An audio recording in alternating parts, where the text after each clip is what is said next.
ದಿನದಲ್ಲಿ ಕರ್ತನೆ ನಾವು ಅನೇಕ ಮಿಷನರಿಗಳ ಬಗ್ಗೆ, ರೆವರೆಂಡ್ಗಳ ಬಗ್ಗೆ ನಾವು ಕಲಿತುಕೊಂಡಿರುವಾಗ ಕರ್ತನೆ ದೇವ ಅವರ ಬಗ್ಗೆ, ಅವರ ಜೀವಿತದಲ್ಲಿ ನಡೆದಂತ ಎಲ್ಲಾ ವಿಷಯಗಳನ್ನು ಕೂಡ ನಾವು ಅರಿತುಕೊಂಡು ಅದರ ಪ್ರಕಾರ ನಾವು ನಡೀಲಿಕ್ಕಾಗುವ ಹಾಗೆ ನಮಗೆ ನೀವು ಸಹಾಯ ಮಾಡಿಕೊಡ್ಬೇಕಾಗಿ ನಾನು ಬೇಡಿಕೊಳ್ಳುತ್ತೇನೆ ರಾಜ.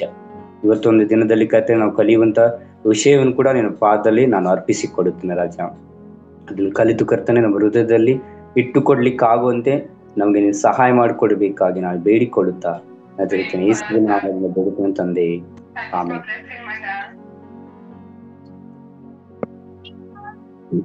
ದೇವರ ಪರಿಶುದ್ಧವಾದ ನಾಮಕ್ಕೆ ಸ್ತೋತ್ರವಾಗಲಿ. ಈ ದಿನದಲ್ಲಿ ಕೂಡ ನಾವು ರೆವರೆಂಡ್ ಬಗ್ಗೆ ನಾವು ಕಲಿತುಕೊಳ್ಳೋಣ. ರೆವರೆಂಡ್ ಎಸ್ ಪರಮಾನಂದಂ ಅಯ್ಯರ್ ಅವರ ಬಗ್ಗೆ ನಾವು ಕಲಿತುಕೊಳ್ಳೋಣ. ನಾವು ಅನೇಕ ದಿನಮಾನಗಳಿಂದ, ಅನೇಕ ದಿನಗಳಿಂದ ಕೂಡ ಅನೇಕ ಸೇವಕರ ಬಗ್ಗೆ ಕೂಡ, ಅನೇಕ ಮಿಷನರಿಗಳ ಬಗ್ಗೆ ಕೂಡ, ಅದೇ ರೀತಿಯಾಗಿ ಬಿಷಪ್ ಅವರು ಕೂಡ ಅವರ ಬಗ್ಗೆ ಕೂಡ ನಾವು ಕಲಿತುಕೊಂಡು ಬಂದಿದ್ದೇವೆ. ಈ ದಿನದಲ್ಲಿ ಕೂಡ ರೆವರೆಂಡ್ ಎಸ್ ಪರಮಾನಂದಂ ಅಯ್ಯರ್ ಇವರ ಬಗ್ಗೆ ನಾವು ಈ ದಿನದಲ್ಲಿ ಕಲಿತುಕೊಳ್ಳೋಣ. ಇವರು ಮಾಡಿರುವಂತಹ ಸೇವೆ ಕಾರ್ಯಗಳಿಗೋಸ್ಕರ, ಅದೇ ರೀತಿಯಾಗಿ ಇವರ ಕುಟುಂಬದಲ್ಲಿ ನಡೆದಂತ ಅನೇಕ ಘಟನೆಗಳ ಬಗ್ಗೆ ಈ ದಿನದಲ್ಲಿ ನಾವು ಕಲಿತುಕೊಳ್ಳೋಣ. ನಾವು ಒಂದು ವಚನವನ್ನು ಓದಿಕೊಂಡು ಈ ಒಂದು ಭಾಗವನ್ನು ಆರಂಭ ಮಾಡಿಕೊಳ್ಳೋಣ. ವಿಮೋಚನ ಕಾಂಡದಲ್ಲಿ 5ನೇ ಅಧ್ಯಾಯ 1ನೇ ವಚನವನ್ನು ನಾವು ಓದಿಕೊಳ್ಳೋಣ. ನಾನು ಓದ್ತೀನಿ, ಅದನ್ನ ಕೇಳಿ. ಈ ಸಮಯದಲ್ಲಿ ಬೈಬಲ್ ಇದ್ದಂಥವರು ಎಲ್ಲರೂ ಕೂಡ ಬೈಬಲ್ ಅನ್ನು ತೆಗಿಬೇಕಾಗಿ ವಿನಂತಿಸಿಕೊಳ್ತೇನೆ. ಈ ಸಮಯದಲ್ಲಿ ನಾವು ನೋಡುವಾಗ 5:1 ಬಳಿಕ ಮೋಸೆ ಆರೋನರು ಫರೋಹನ ಸನ್ನಿಧಿಗೆ ಹೋಗಿ, ಇಸ್ರಾಯೇಲರ ದೇವರಾದ ಯೆಹೋವನು ನನ್ನ ಜನರು ನನಗಾಗಿ ಅರಣ್ಯದೊಳಗೆ ಜಾತ್ರೆ ನಡೆಸುವಂತೆ ಅವರಿಗೆ ಅಪ್ಪಣೆ ಕೊಡಬೇಕೆಂದು ಹೇಳಿದ್ದಾನೆ ಅಂದರು. ಕರೆಯಲ್ಪಟ್ಟಂತ ಒಬ್ಬ ಸೇವಕ ಅಂತ ಹೇಳಿ ಇಲ್ಲಿ ಮೋಸೆಗೆ ಕೂಡ ನಾವು ನೋಡ್ತೇವೆ. ಕರೆಯಲ್ಪಟ್ಟಂತ ಒಬ್ಬ ಸೇವಕ. ಸೊ ಏನಕ್ಕಾಗಿ ಕರೆಯಲ್ಪಟ್ಟಿದ್ದಾನೆ ಈತನು? ಐಗುಪ್ತ ದೇಶದಲ್ಲಿ ಇಸ್ರಾಯೇಲ್ ಜನರು ಕೂಡ ಅಲ್ಲಿ ಬಹಳಷ್ಟು ಜನರು ಅಲ್ಲಿ ಒಂದು ರೀತಿಯಲ್ಲಿ ಬಹಳಷ್ಟು ಕಷ್ಟದಲ್ಲಿ ಇದ್ದಂತ ಜನರು ಇರ್ತಾರಲ್ಲಿ ಇಸ್ರಾಯೇಲರು. ಸೊ ನಾವು ನೋಡುವಾಗ ಈ ಒಂದು ಪ್ರಾರಂಭದಲ್ಲಿ ಮೋಸೆ ಫರೋಹನ ಬಳಿಗೆ ಹೋಗಿ, ಮೋಸೆ ಮತ್ತು ಆರೋನರು ಫರೋಹನ ಬಳಿಗೆ ಹೋಗ್ತಾರೆ. ಯಾಕೆಂದ್ರೆ ಇಲ್ಲಿ ದೇವರು ಫರೋಹನಿಗೆ ಕರೆಯಲ್ಪಟ್ಟಿದ್ದಾನೆ. ನನ್ನ ಜನರು ಅಲ್ಲಿ ಬಹಳಷ್ಟು ಕಷ್ಟದ ಕೆಲಸಗಳನ್ನು ಮಾಡುತ್ತಿದ್ದಾರೆ, ಅವರಿಗೆ ಹಣವಿಲ್ಲ, ಅವರಿಗೆ ಊಟವಿಲ್ಲ, ಅಂತ ಒಂದು ಕಷ್ಟದಲ್ಲಿ ಕೂಡ ಅವರು ಕೆಲಸವನ್ನು ಮಾಡುತ್ತಿದ್ದಾರೆ. ನೀ ಏನ್ ಮಾಡ್ಬೇಕಂದ್ರೆ ಅವರನ್ನು ಕರೆದುಕೊಂಡು ಬಾ. ಏಕೆಂದ್ರೆ ಅಲ್ಲಿಯ ಜನರು, ಅಲ್ಲಿಯ ಇಸ್ರಾಯೇಲರು ಐಗುಪ್ತ ದೇಶದಲ್ಲಿ ಇರುವಂತ ಸಮಯದಲ್ಲಿ ಅವರು ದೇವರನ್ನು ಕಂಡುಕೊಂಡಿಲ್ಲ. ನಿಜವಾದ ದೇವರು ಯಾರೆಂಬುದು ಕೂಡ ಅವರಿಗೆ ಗೊತ್ತಿಲ್ಲ. ನೀನೇನ್ ಮಾಡ್ಬೇಕು, ನನ್ನ ಸೇವಕನೇ, ಅಲ್ಲಿರುವಂತ ಜನರನ್ನು ನೀನ್ ಮಾಡ್ಬೇಕು, ಕರೆದುಕೊಂಡು ಬಾ, ಈ ಒಂದು ಅರಣ್ಯದಲ್ಲಿ ನನಗೋಸ್ಕರ ಒಂದು ಜಾತ್ರೆಯನ್ನು ಮಾಡು ಅಂತ ಹೇಳಿ ಇಲ್ಲಿ ಮೋಸೆಗೆ ದೇವರು ಹೇಳ್ತಾನೆ. ಇಲ್ಲಿ ನಾವು ನೋಡುವಾಗ ಈ ಒಂದು ವಚನದಿಂದ ನಾವು ಏನ್ ಕಲಿತೀವಿ ಅಂದ್ರೆ, ಪ್ರಾರಂಭದಲ್ಲಿ ಮೋಸೆ ಫರೋಹನ ಬಳಿಗೆ ಹೋಗಿ ಇಸ್ರಾಯೇಲರನ್ನು ಬಂಧನದಿಂದ ಬಿಡಿಸಿ ಐಗುಪ್ತ ದೇಶದಿಂದ ಹೊರಟಲು ಅನುಮತಿಸಬೇಕೆಂದು ಒತ್ತಾಯ ಮಾಡಲಿಲ್ಲ. ಏನಕ್ಕಾಗಿ ಒತ್ತಾಯ ಮಾಡಲಿಲ್ಲ ಅಂದ್ರೆ, ಈತನು ಮಂಡನಾಗಿರ್ತಾನೆ. ಯಾರು? ಫರೋಹನ ರಾಜ. ಏಕೆಂದ್ರೆ ಇವನಿಗೆ ಸರಳವಾದ ಒಂದು ಮಾರ್ಗದಲ್ಲಿ ಹೇಳ್ತಾನಂತೆ. ಯಾರು? ಮೋಸೆ. ಈ ಜನರನ್ನು ನಾನು ಅರಣ್ಯದೊಳಗೆ ಹೋಗಿ ನನ್ನ ದೇವರ ಒಂದು ಜಾತ್ರೆ ನಾನು ಮಾಡ್ಬೇಕಂತೇಳಿ ಈತನು ಕರೆದುಕೊಂಡು ಹೋಗ್ತಾನಂತೆ. ಈ ಕರೆದುಕೊಂಡು ಹೋಗ್ಬೇಕೆಂಬ ಒಂದು ಸರಳವಾದ ಒಂದು ಕ್ವಶನ್ ಅನ್ನು ಮಾಡ್ತಾನಂತೆ. ಅದಕ್ಕೂ ಕೂಡ ಆತನು ಕೇಳಲಿಲ್ಲಂತೆ. ಯಾರು? ಫರೋಹನ. ಈ ಕಾರ್ಯವನ್ನು ಕೇಳಿದಾನಂತೆ. ಆದ್ರೆ ಮೊಂಡನಾದ ಫರೋಹನ ಏನ್ ಮಾಡ್ತಾನಂದ್ರೆ ಅದಕ್ಕೂ ಕೂಡ ಒಪ್ಪಲಿಲ್ಲಂತೆ. ಒಂದು ಸರಳವಾದ ಕ್ವಶನ್ ಕೂಡ ಆತನು ಹೇಳ್ತಾನಂತೆ, ಅದಕ್ಕೂ ಕೂಡ ಒಪ್ಪಲಿಲ್ಲ. ಆಗ ಅವನು ಹೇಳ್ತಾನೆ, ಅವನಿಗೆ ಗೊತ್ತಿರಲಿಲ್ಲ. ಯಾರಿಗೆ? ಫರೋಹನಿಗೆ. ಆತನಿಗೆ ಒಬ್ಬನೇ ನಿಜವಾದ ದೇವರು ಯಾರು ಎಂಬುದು ಕೂಡ ಗೊತ್ತಿರಲಿಲ್ಲ.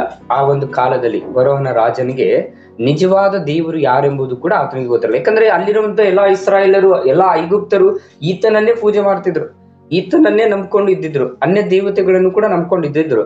ಆದ್ರೆ ಈತನೇ ದೇವರೆಂಬುದನ್ನು ಅವರ ಒಂದು ತಲೆಯಲ್ಲಿ ಗುಂಗಾಗ್ಬಿಟ್ಟಿತ್ತಂತೆ. ಆ ದಿನಗಳಲ್ಲಿ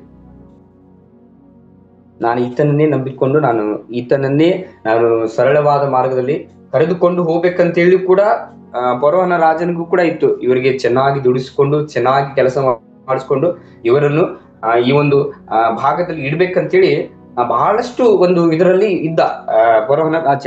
ಏಕೆಂದ್ರೆ ಈತನಿಗೆ ನಿಜವಾದ ದೇವರು ಯಾರು ಎಂಬುದು ಕೂಡ ಈತನಿಗೆ ಗೊತ್ತಿಲ್ಲ. ಇವನಿಗೆ ಯಾರಿಗೆ ಹೋಲಿಕೆ ಮಾಡ್ತಾರಂದ್ರೆ, ಫರೋಹನು ಈ ಲೋಕದ ದೇವರು ನಿಜವಾಗಲೂ ಕೂಡ ಯಾರಂದ್ರೆ ಸೈತಾನನ್ನು ಕೂಡ ನಾವು ಹೇಳಲಿಕ್ಕೆ ಪ್ರಾರಂಭ ಮಾಡ್ತೇವೆ. ಏನಕ್ಕಂದ್ರೆ ಈ ಲೋಕದಲ್ಲಿ ಸೈತಾನನು ದೇವರಾಗಿರ್ತಾನಂತೇಳಿ ಆತನಿಗೆ ಚಿತ್ರಣ ಮಾಡಿದ್ದಾರೆ. ಯಾರಿಗೆ? ಫರೋಹನಿಗೆ. ನಾವು 2ನೇ ಕೊರಿಂಥದಲ್ಲಿ ನಾವು ನೋಡ್ತೇವೆ 4:4 ಆ ವಚನ ಏನ್ ಹೇಳುತ್ತಂದ್ರೆ ಬಹಳ ಸ್ಪಷ್ಟವಾಗಿ ಬರೆಯಲ್ಪಟ್ಟಿದೆ. 2 ಕೊರಿಂಥ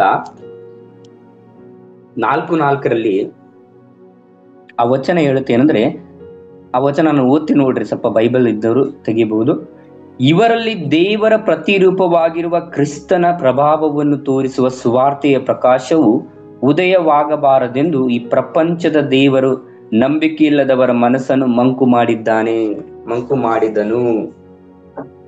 ಮಾಡುತ್ತಾ ಬರುತ್ತಾನೆ ಅಂತ ಕೂಡ ನಾವು ನೋಡ್ಬೋದು. ಈ ಪ್ರಪಂಚದ ದೇವರಂದ್ರೆ ಲೋಕವನ್ನು ಕೆಡಿಸುವಂತ ಒಂದು ದೇವರು, ಲೋಕದಲ್ಲಿರುವಂತ ಜನರನ್ನು ಕೆಡಿಸುವಂತ ದೇವರು. ಅಂತ ಒಂದು ಕಾಲದಲ್ಲಿ ಕೂಡ ಸೈತಾನನಿಗೆ ನಾವು ಹೋಲಿಕೆ ಮಾಡುವಂತವರಾಗಿದ್ದೇವೆ. ಯಾಕಂದ್ರೆ ಫರೋಹನು ಸಾಧ್ಯವಾದಷ್ಟು ತನ್ನ ದಾಸರಿಂದ ಕೆಲಸ ಮಾಡಿಕೊಳ್ಳಿಸಬೇಕೆಂದುಕೊಳ್ಳುತ್ತಿದ್ದನು. ಯಾಕಂದ್ರೆ ಅವನು ಬಹಳಷ್ಟು ಇಸ್ರಾಯೇಲರಿಗೆ ಬಹಳ ಹಿಂಸೆ ಕೊಟ್ಟು ಕೆಲಸ ಮಾಡಿಸ್ಕೊಳ್ಬೇಕು, ಯಾಕಂದ್ರೆ ನನ್ನ ಕೆಲಸ ಆಗ್ಬೇಕು ಅಂತೇಳಿ ಇದರಿಗೆ ನಡೀತಿದ್ದ. ಆದರೆ ನಿಜವಾದ ದೇವರ ರುಚಿ ಇವನಿಗೆ ಗೊತ್ತಿರಲಿಲ್ಲ. ಇದೇ ಒಂದು ಚರಿತ್ರೆಯನ್ನು, ಇದೇ ಒಂದು ಘಟನೆಗಳನ್ನು ನಾವು ಎಸ್ ಅಯ್ಯರ್ ಅವರ ಒಂದು ಜೀವಿತಾವಧಿಯಲ್ಲಿ ಕೂಡ ನಾವು ನೋಡ್ತೇವೆ. ಸೊ ಆತನ ಜೀವನ ಚರಿತ್ರೆಯನ್ನು ನಾವು ನೋಡಿಕೊಳ್ಳೋಣ. ಎಸ್ ಪರಮಾನಂದಂ ಅಯ್ಯರ್ ಈತನ ಒಂದು ಆರಂಭಿಕ ಜೀವನ ನಾವು ನೋಡಿಕೊಳ್ಳುವಾಗ, ಈತನು 1873 ತಮಿಳುನಾಡಿನಲ್ಲಿ ಜನಿಸ್ತಾನೆ. ಎಸ್ ಪರಮಾನಂದ್ ಅಯ್ಯರ್ ತಮಿಳುನಾಡಿನಲ್ಲಿ ಈತನು ಜನಿಸ್ತಾನೆ. ಈತನು ಹಿಂದೂ ಧರ್ಮದ ಸಂಪ್ರದಾಯಗಳು ಮತ್ತು ಬೋಧನೆಗಳಲ್ಲಿ ಚೆನ್ನಾಗಿ ಪರಿಣತಿ ಹೊಂದಿದಂತ ಒಬ್ಬ ವ್ಯಕ್ತಿ. ಯಾಕಂದ್ರೆ ಈತನಿಗೆ ಹಿಂದೂ ಧರ್ಮದ ಬಗ್ಗೆ ಗೊತ್ತು, ಯಾಕಂದ್ರೆ ಈತನು ಮೂಲತಃ ಹಿಂದೂ ಧರ್ಮದಿಂದ ಬಂದಂತ ಒಬ್ಬ ವ್ಯಕ್ತಿ. ಇದರ ಬಗ್ಗೆ ನಾವು ನೋಡುವಾಗ ಈತನು ಧರ್ಮನಿಷ್ಠ ಹಿಂದೂ ಕುಟುಂಬದಲ್ಲಿ ಬಹಳಷ್ಟು ಒಂದು ಧರ್ಮದಲ್ಲಿ ಬೆಳೆದಂತ ಒಬ್ಬ ವ್ಯಕ್ತಿ. ಏನಂದ್ರೆ ಆ ಒಂದು ಕುಟುಂಬದಲ್ಲಿ ಪೂಜೆ ಪುರಸ್ಕಾರಗಳು, ಅವರ ಒಂದು ಕುಟುಂಬದಲ್ಲಿ ಅನೇಕ ಕಾರ್ಯಗಳು ಹಿಂದೂ ದೇವರಿಗೆ ಸಮಾನ ಒಂದು ಸನಾತನ ಅಂತ ಹೇಳ್ತಾರಲ್ಲ, ಆ ಒಂದು ನಿಟ್ಟಿಗೆ ಅದಕ್ಕೆ ಸಂಬಂಧಪಟ್ಟಂತ ಪೂಜೆಗಳು ಪುರಸ್ಕಾರಗಳು ಬಹಳಷ್ಟು ನಡೆಯುತ್ತಿತ್ತಂತೆ ಇವರು ಕುಟುಂಬದಲ್ಲಿ. ಆಗ ನಾವು ನೋಡುವಾಗ ಈತನು ಆ ಒಂದು ಕುಟುಂಬದಲ್ಲಿ ಬೆಳೆಯುತ್ತಾ ಗ್ರೋ ಆಗ್ತಾ ಬರಲ್ಲ. ಸೊ ನಾವು ನೋಡುವಾಗ ಇವರು ಕುಟುಂಬದಲ್ಲಿ ಇವರ ಜಾತಿ ಯಾವ ರೀತಿ ಆಗಿರುತ್ತೆ ಅಂದ್ರೆ, ಈತನು ಒಂದು ರೀತಿಯಲ್ಲಿ ಬ್ರಾಹ್ಮಣ ಕುಟುಂಬ ಅಂತ ಕೂಡ ನಾವು ಇವರನ್ನು ಕರೆಯಬಹುದು. ಅಯ್ಯರ್ ಎಂಬ ಒಂದು ಹೆಸರು ಬರುವಾಗ ಇವರು ಬ್ರಾಹ್ಮಿಣ್ಸರು ಕೂಡ ನಾವು ಅವರ ತಮಿಳ್ಸ್ ಅವರು ಕೂಡ ಹೇಳ್ತಾರೆ. ಅಯ್ಯರ್ ಅಂದ ಒಂದು ಅಡ್ಡ ಹೆಸರು ಬರುವಾಗ ಬ್ರಾಹ್ಮಣರು ಅಂತ ಕೂಡ ನಾವು ನೋಡ್ಬೋದು. ಇಲ್ಲಿ ನಾವು ನೋಡುವಾಗ ಈತನು ಬ್ರಾಹ್ಮಣ ಒಂದು ಕುಟುಂಬದಲ್ಲಿ ಕೂಡ ಬಂದಿರ್ತಾನೆ. ಯಾಕೆಂದ್ರೆ ಬ್ರಾಹ್ಮಣ ಆದಂತವರು ಏನು ಮುಟ್ಟುವುದಿಲ್ಲ, ಕೆಲವೊಂದು ಭಾಗಗಳನ್ನು ಅವರು ಒಂಥರ ನೋಡ್ತಾರೆ. ಅದೇ ರೀತಿಯಾಗಿ ಕೆಲವೊಂದನ್ನು ಪ್ರಾಣಿ ಪಕ್ಷಿಗಳಲ್ಲಿ ಕೂಡ ತಿನ್ನಲಿಕ್ಕೆ ಹಿಂಜರಿಯುತ್ತಾರೆ ಮತ್ತು ತಿನ್ನುವುದಿಲ್ಲ. ಬಹಳಷ್ಟು ಇವರು ಒಂದು ರೀತಿಯಲ್ಲಿ ಪೂಜೆ ಪುರಸ್ಕಾರಗಳನ್ನು ಮಾಡುವಂತ ಒಂದು ಕುಟುಂಬ ಕೂಡ ನಾವು ಕರೆಯಬಹುದು ಬ್ರಾಹ್ಮಿಣ್ಸರನ್ನು. ಸೊ ನಾವು ನೋಡುವಾಗ ಪ್ರೀತಿಯುಳ್ಳವರೇ, ಅಂತ ಒಂದು ಕುಟುಂಬದಿಂದ ಬಂದಂತ S Paramanandam Iyer, reverend S Paramanandam Iyer, ಇವರು ಸುಮಾರು 1873 ಇವರು ಜನಿಸ್ತಾರೆ. ನಾವು ನೋಡುವಾಗ ಇವರ ಒಂದು ಜೀವನ ಚರಿತ್ರೆಯನ್ನು ಇಲ್ಲಿ ನಾವು ಕಾಣಲ್ಪಡುತ್ತದೆ. ಏನಂದ್ರೆ ಇವರು 19ನೇ ಶತಮಾನದ ಅಂತ್ಯ ಮತ್ತು 20ನೇ ಶತಮಾನದ ಆರಂಭದಲ್ಲಿ ದಕ್ಷಿಣ ಭಾರತದಿಂದ ಬಂದ ಪ್ರಮುಖ ಕ್ರೈಸ್ತ ಮಾನಸಾಂತರ ಒಬ್ಬ ಶಿಕ್ಷಣ ಮತ್ತು ಸಮಾಜ ಸುಧಾರಕರು ಆಗಿರ್ತಾರೆ. ಇವರ ಜೀವನದಲ್ಲಿ ಇವರಿಗೆ ಯಾವ ರೀತಿಯಾಗಿ ತಿರುವು ನೀಡುತ್ತೆ ಅಂದ್ರೆ, ನಾವು ನೋಡುವಾಗ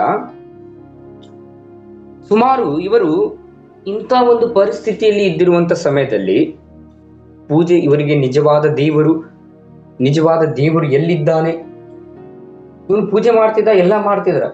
ಆದ್ರೆ ಇವ್ರ ಕುಟುಂಬದಲ್ಲಿ ಈತನಿಗೆ ಆ ಒಂದು ಸಮಾಧಾನ, ಶಾಂತಿ ಈತನಿಗೆ ಇರಲಿಲ್ಲ. ಅಂತ ಒಂದು ಸಮಯದಲ್ಲಿ ಇದನ್ನ ಏನ್ ಮಾಡ್ತಾನಂದ್ರೆ, ಒಂದು ದಿನ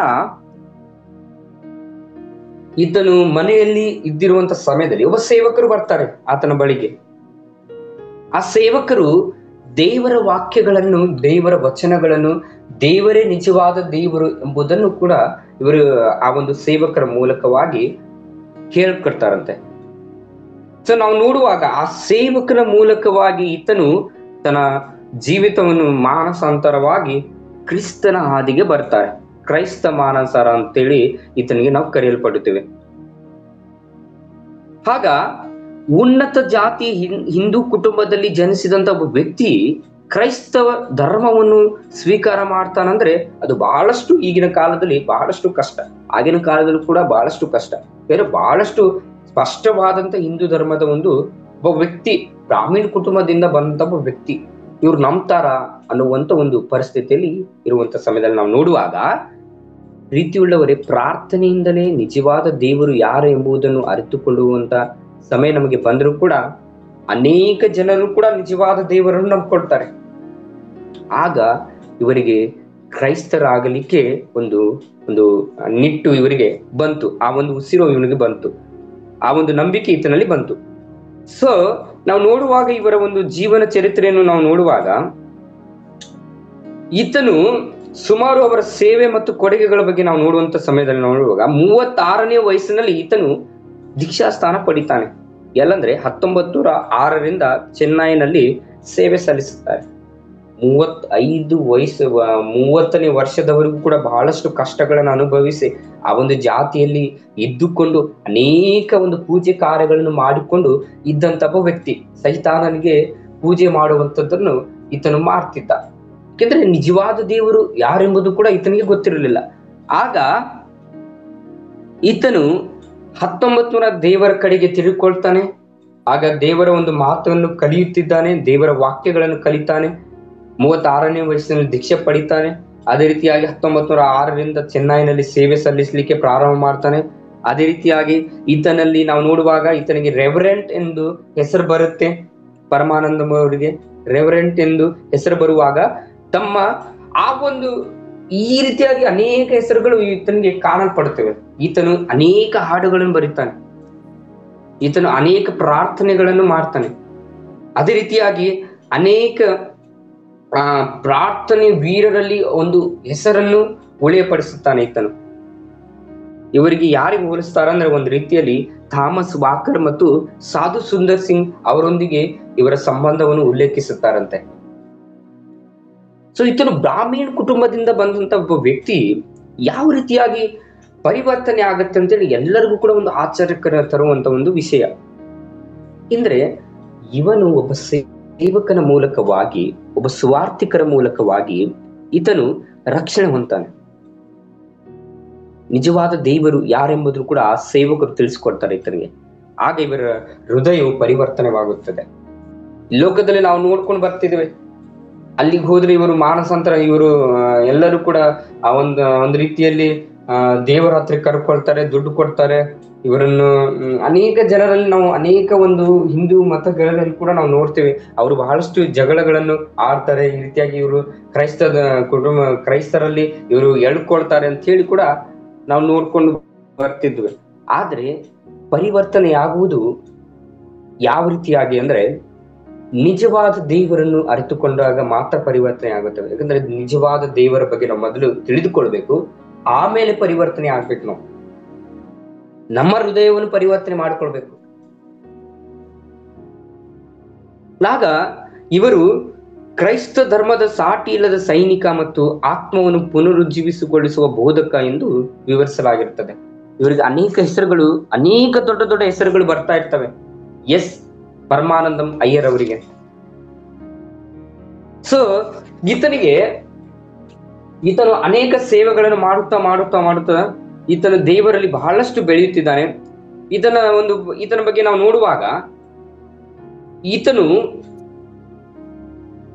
ಯೇಸು ಕ್ರಿಸ್ತನ ಜೀವನ ಮತ್ತು ಬೋಧನೆಗಳಿಂದ ಪ್ರೇರಿತರಾದ ಅವರು ಕ್ರೈಸ್ತ ಧರ್ಮಕ್ಕೆ ಮಾನಸಾಂತರಗೊಳ್ಳುವ ಧೈರ್ಯಶಾಲಿ ನಿರ್ಧಾರವನ್ನು ತೆಗೆದುಕೊಳ್ತಾರೆ.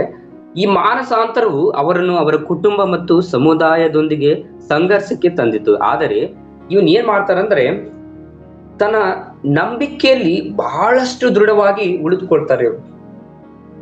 ಮಾನಸಾಂತರ ಹೊಂತಾರೆ. ಆದ್ರೆ ಈಗಿನ ಕಾಲದಲ್ಲಿ ನಾವು ನೋಡುವಾಗ ಅನೇಕ ಸೇವಕರು, ಅನೇಕ ಜನರು, ಅನೇಕ ವಿಶ್ವಾಸಿಗಳು ದೇವರನ್ನು ನಂಬ್ಕೊಳ್ತಾರೆ, ಮಾನಸಾಂತರ ಪಡ್ತಾರೆ.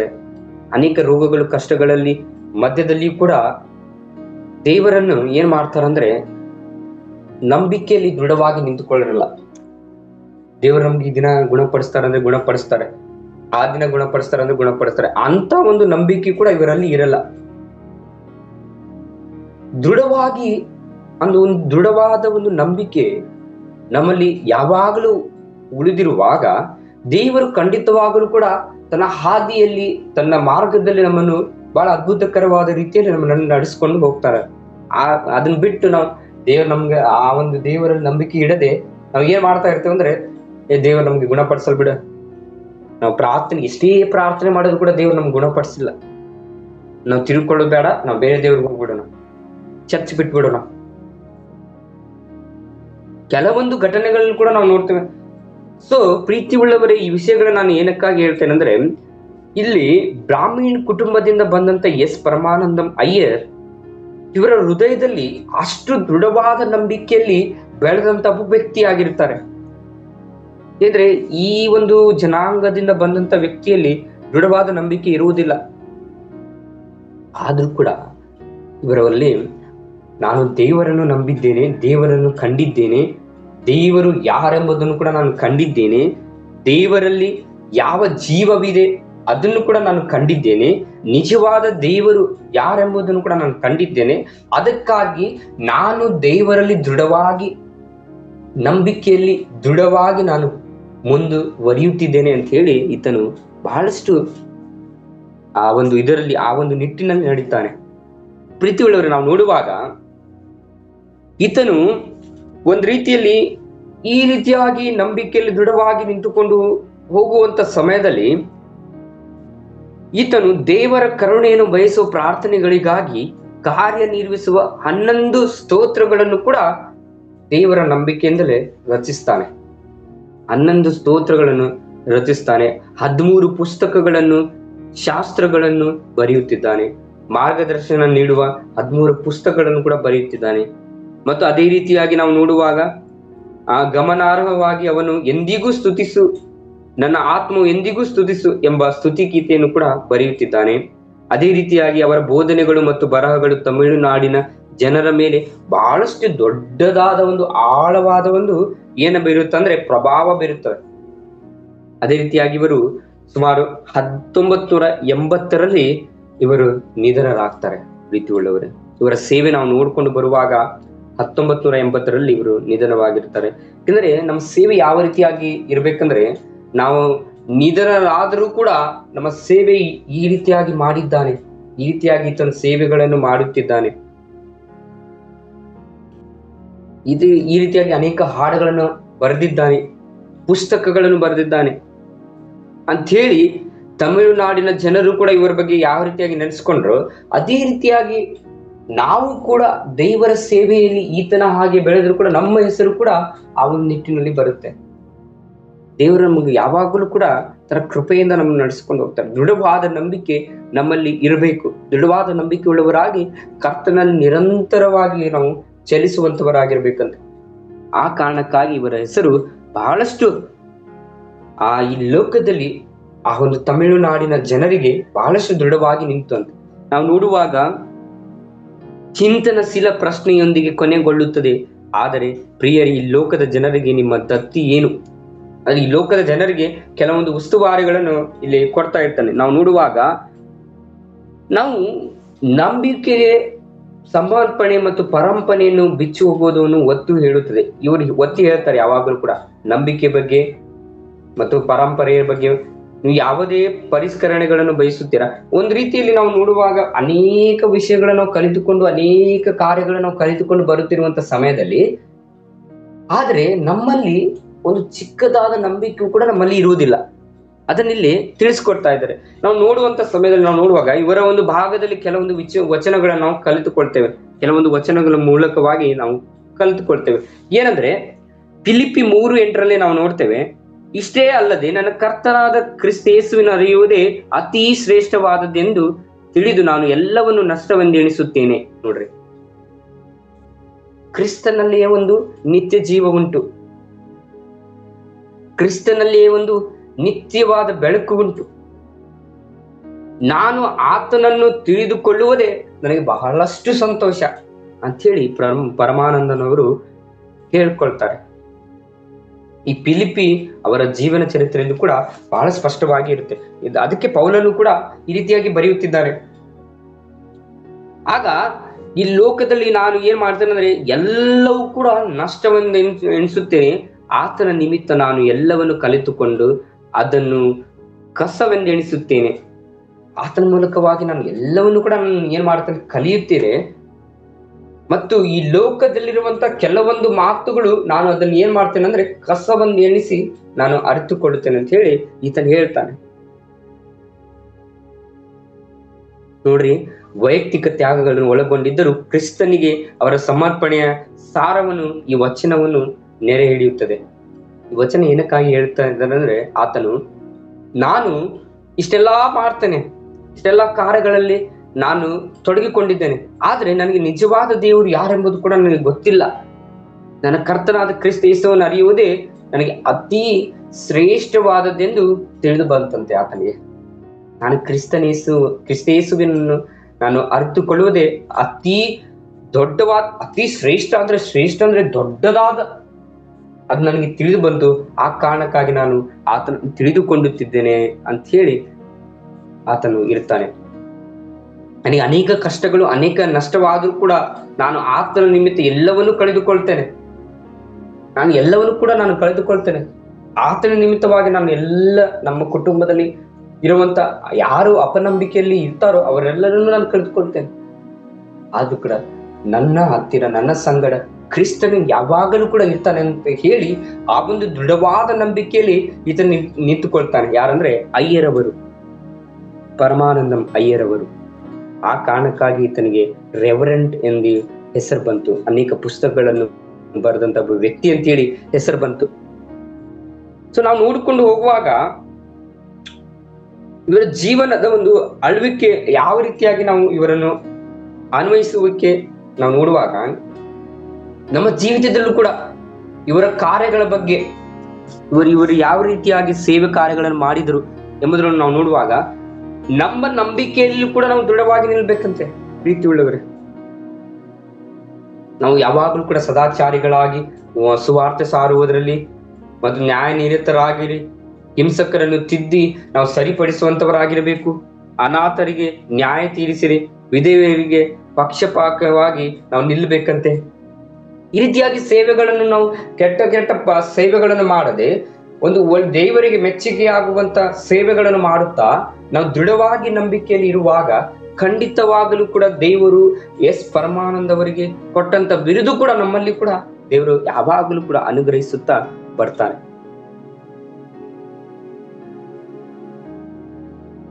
ಪ್ರೀತಿಯುಳ್ಳವರೇ, ಕ್ರಿಸ್ತನ ಮೂಲಕವಾಗಿ ನಮಗೆ ಅನೇಕ ಕಷ್ಟಗಳು, ಅನೇಕ ವೇದನೆಗಳು, ನಂಬಿಕೆಯಲ್ಲಿ ನಾವು ಜೀವಿಸುವಂತವರಾಗಿರಬೇಕು.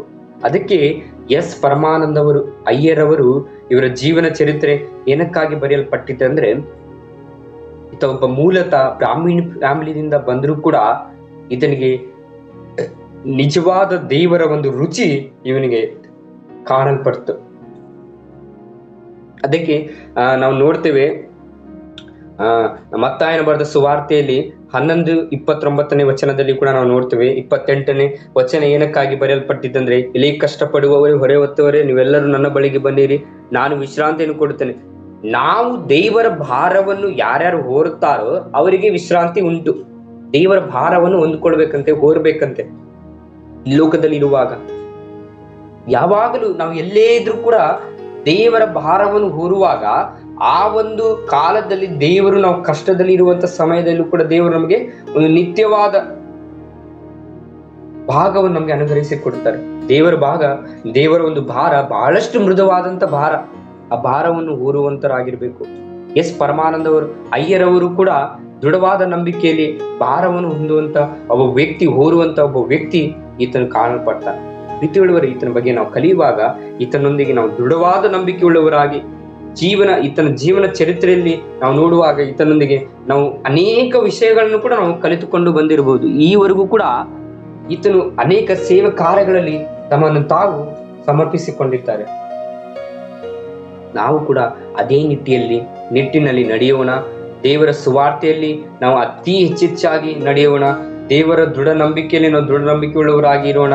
ದೇವರ ಪ್ರಾರ್ಥನೆಯೊಂದಿಗೆ ನಾವು ಕೆಲವೊಂದು ಭಾಗಗಳನ್ನು ಕಲಿತುಕೊಂಡು ನಾವು ಅನ್ಯೋನ್ಯವಾಗಿ ಈ ಒಂದು ಕಾಲದಲ್ಲಿ, ಈ ಒಂದು ದೇವರು ಬರುವಂತ ಹತ್ತಿರ ಕಾಲದಲ್ಲಿ ನಾವು ಕೂಡ ದೇವರೊಂದಿಗೆ ಅನ್ಯೋನ್ಯವಾಗಿ ನಡೆಕೊಳ್ಳಬೇಕಾಗಿ ನಮ್ಮನ್ನು ವಿನಂತಿಸಿಕೊಳ್ತೇನೆ. ದೇವರು ಈ ವಾಕ್ಯಗಳನ್ನು ಆಶೀರ್ವದಿಸಲಿ. ಆಮೇಲೆ ನಾವು ಪ್ರಾರ್ಥನೆ ಮಾಡಿಕೊಂಡು ಈ ಭಾಗವನ್ನು ಮುಗಿಸಿಕೊಳ್ಳೋಣ.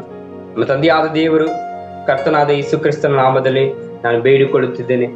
ದೇವಾ, ಈ ಒಂದು ಸಮಯದಲ್ಲಿ ರಾಜ ಎಸ್ ಪರಮಾನಂದಂ ಅಯ್ಯರವರ ಕುಟುಂಬದಲ್ಲಿ ಕರ್ತನೆ, ಅವರ ಜೀವನದಲ್ಲಿ ಅನೇಕ ಬದಲಾವಣೆಗಳನ್ನು ನೀನು ತಂದುಕೊಟ್ಟಿದ್ದೀರ. ಅದಕ್ಕಾಗಿ ನಿನಗೆ ಸ್ತೋತ್ರ. ಹೌದು ಕರ್ತನೆ, ಅವರ ಜೀವಿತದಲ್ಲಿ ಅಪಾಯಿಸುವ ಅವರ ಹೃದಯದಲ್ಲಿ ದೃಢವಾದ ನಂಬಿಕೆ ಉಂಟು ಕರ್ತನೆ. ಆ ಒಂದು ದೃಢವಾದ ನಂಬಿಕೆ ಇವತ್ತಿನ ದಿನದಲ್ಲಿ ಕೂಡ ನಮ್ಮಲ್ಲಿ ಆ ಒಂದು ದೃಢವಾದ ನಂಬಿಕೆಯೂ ಕೂಡ ಇಲ್ಲ ಕರ್ತನೆ. ಆ ಒಂದು ದೃಢವಾದ ನಂಬಿಕೆಯೊಂದಿಗೆ ನಾವು ನಡಲಿಕ್ಕಾಗುವಂತೆ ನಮಗೆ ಸಹಾಯ ಮಾಡಿಕೊಡು ದೇವ. ನಾವು ಸುವಾರ್ತೆ ಸಾರುವುದರಲ್ಲಿ ಕರ್ತನೆ, ನಿಮ್ಮ ಪ್ರಾರ್ಥನೆ ಮಾಡುವುದರಲ್ಲಿ ಹೆಚ್ಚೆಚ್ಚಾಗಿ ಮುಂದುವರಲಿಕ್ಕಾಗುವಂತೆ ನಮಗೆ ನೀನು ಸಹಾಯ ಮಾಡಿಕೊಡು. ಕರ್ತನ ಪ್ರಾರ್ಥನೆಯ ಮೂಲಕವಾಗಿ ಕರ್ತನೆ, ಕರ್ತನ ವಚನದ ಮೂಲಕವಾಗಿ ದೇವ, ನಾವೆಲ್ಲರಿಗೆ ಈ ಲೋಕಕ್ಕೆ ನಾವು ಸುವಾರ್ತಿಗರಾಗಿ ನಾವು ಇರ್ಲಿಕ್ಕಾಗುವಂತೆ ಸಹಾಯ ಮಾಡು. ಪರಮಾನಂದವರ ಜೀವಿತವು ಕರ್ತನೆ ಬಹಳಷ್ಟು ಮೃದುವಾದ ಜೀವಿತ ಕರ್ತನೆ. ಅದು ಕರ್ತನೆ, ಅನೇಕ ಕಷ್ಟಗಳು ಉಂಟು ಆತನಿಗೂ ಕೂಡ ಕರ್ತನೆ. ಅಂತ ಒಂದು ಸಮಯದಲ್ಲಿಯೂ ಕೂಡ ಆತನ ದೃಢವಾದ ನಂಬಿಕೆ ಉಳ್ಳವನಾಗಿ ಆತನು ಮುಂದುವರೆದ. ಅದೇ ರೀತಿಯಾಗಿ ಕೂಡ ನಾವು ಕೂಡ ಆ ಒಂದು ದೃಢವಾದ ನಂಬಿಕೆ ಉಳ್ಳವರಾಗಿ ಮುಂದುವರಿಲಿಕ್ಕಾಗುವಂತೆ ನಮಗೆ ಸಹಾಯ ಮಾಡಿಕೊಡು ದೇವ. ಈ ಸಮಯವನ್ನು ನಿನ್ನ ಪಾದದಲ್ಲಿ ಅರ್ಪಿಸಿಕೊಡುತ್ತೇನೆ ರಾಜ. ವಿಶೇಷವಾಗಿ ಇಲ್ಲಿ ಕುಳಿತುಕೊಂಡಿರುವಂತ ಈ ಒಂದು ಜೂಮ್ ಮೀಟಿಂಗ್ಗೆ ಅಟೆಂಡ್ ಆಗಿರುವಂತ ಎಲ್ಲಾ ಮಕ್ಕಳನ್ನು ಕೂಡ ನಿನ್ನ ಆಶೀರ್ವದಿಸು ಕರ್ತನೆ. ಎಲ್ಲಾ ಸೇವಕರನ್ನು ಕೂಡ ಮುಟ್ಟು ನಿನ್ನ ಸೇವೆಯಲ್ಲಿ ದೃಢವಾದ ನಂಬಿಕೆ ಉಳ್ಳವರಾಗಿ ಅವರು ಕೂಡ ಇಡ್ಲಿಕ್ಕಾಗುವಂತೆ ಸಹಾಯ ಮಾಡು ರಾಜ. ದೇವ, ನಿನ್ನ ಪಾದದಲ್ಲಿ ನಮ್ಮನ್ನು ನಾವು ಅರ್ಪಿಸಿಕೊಡುತ್ತಿದ್ದೇವೆ ರಾಜ. ನಮ್ಮ ಕಲ್ವಾರಿ ಚಾಪೆಯಲ್ಲಿನ ಸೇವೆಯು ಕೂಡ ದೇವ, ನಮ್ಮಲ್ಲಿರುವಂತ ಎಲ್ಲಾ ಸೇವಕರು ಕೂಡ ಒಂದು ದೃಢವಾದ ನಂಬಿಕೆ ಉಳ್ಳವರಾಗಿ ಈ ಸೇವೆಯನ್ನು ಮುಂದುವರಿಸಲಿಕ್ಕಾಗುವಂತೆ ಸಹಾಯ ಮಾಡು ರಾಜ. ನಮಗೆ ನೀವು ಸಹಾಯ ಮಾಡಿಕೊಡ್ಬೇಕಾಗಿ ನಾನು ಬೇಡಿಕೊಳ್ಳುತ್ತೇನೆ ರಾಜ. ನಿಮ್ಮ ಪ್ರಾರ್ಥನೆಯೊಂದಿಗೆ ನಮ್ಮನ್ನು ಕಲಿಸು. ಕೆಲವೊಂದು ಪಾಠಗಳನ್ನು ಕೂಡ ನಮಗೆ ಅನುಗ್ರಹಿಸಿಕೊಡು ದೇವರು. ನಿಮಗೆ ಸ್ತೋತ್ರವಾಗಲಿ ದೇವ. ಈ ಒಂದು ಪ್ರಾರ್ಥನೆಯನ್ನು ನಿನ್ನ ಪಾದದಲ್ಲಿ ನಾನು ಅರ್ಪಿಸಿಕೊಡುತ್ತೇನೆ ರಾಜ. ನಿಮ್ಮ ಮಹಿಮೆ ಹೊಂದಬೇಕಾಗಿ ನಾನು ಬೇಡಿಕೊಳ್ಳುತ್ತಾ ನಜರೇತಿನ ಯೇಸುವಿನ ನಾಮದಿಂದ ಬೇಡುತ್ತೇನೆ ತಂದೆಯಾದ ದೇವರೇ, ಆಮೆನ್.